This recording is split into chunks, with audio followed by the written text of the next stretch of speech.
Hello, Text and Context students. This talk is titled Mark Twain and the Coming of Age Novel.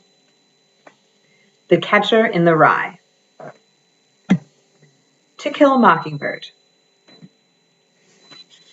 A Tree Grows in Brooklyn. The Harry Potter series. All of these well-known, widely read works are examples of the coming-of-age story, also called the Bildungsroman, which is a term that came from German criticism. I'll explain why in a moment. This is one of the most popular and well-known novelistic genres. The coming-of-age story focuses on the moral, psychological, and even bodily growth of a sensitive protagonist from youth to adulthood. The protagonist typically struggles to achieve maturity and an understanding of the nature of the world and their purpose in life, and these goals are only achieved gradually and with great difficulty and struggle. While youth have been coming of age for millennia, this literary genre really emerged during the 19th century, the period in which Life on the Mississippi was written. The first real Bildungsroman is a German work by Goethe called Wilhelm Meister's Apprenticeship, published in 1795. This is why it has a German name, because the form initially emerged in Germany, and another name for this type of tale is the apprenticeship novel.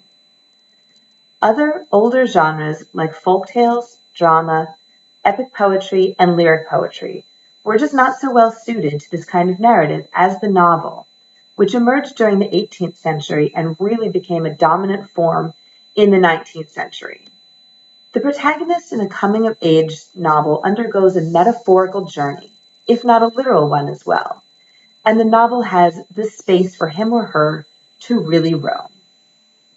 The 19th century saw a number of famous coming-of-age novels published. In Britain, Charlotte Bronte wrote Jane Eyre, and Charles Dickens wrote David Copperfield and Great Expectations, three of the most famous coming-of-age stories. In America, the most famous Bildungsroman to emerge from this period is undoubtedly Mark Twain's Huckleberry Finn, which everyone used to encounter in their mandatory high school American lit classes. I don't think it's taught quite so much as it used to be for a number of reasons. For one, Mark Twain does not fit contemporary notions of political correctness. In your reading, you will encounter his allusions to darkies, Injuns, and niggers. Yes, Twain is a product of his time and environment. And no, this language does not mean that he is racist. He's typically doing a lot more than just being derogatory. Nonetheless, school boards often prefer to avoid choices that can bring about controversy. I did read Life on the Mississippi when I was in high school, but I suspect most of you did not. It's not read or taught quite as much as his best-known novels, Huckleberry Finn and Tom Sawyer.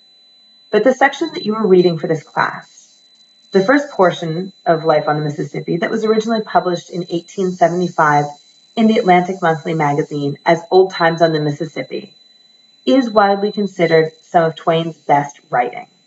As you can see, it is a coming-of-age tale and an apprenticeship novel.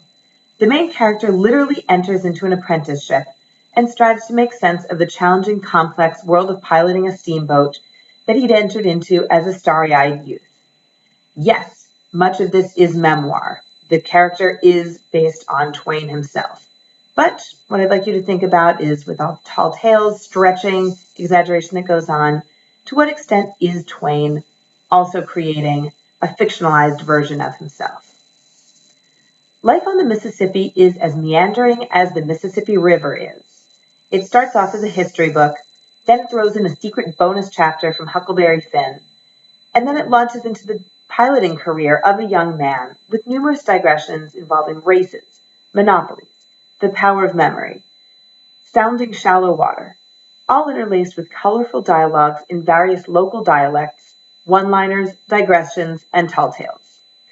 Yet the tale, again like the river, does have a destination. And as you read Life on the Mississippi, I'd like you to think about where Twain is taking his readers.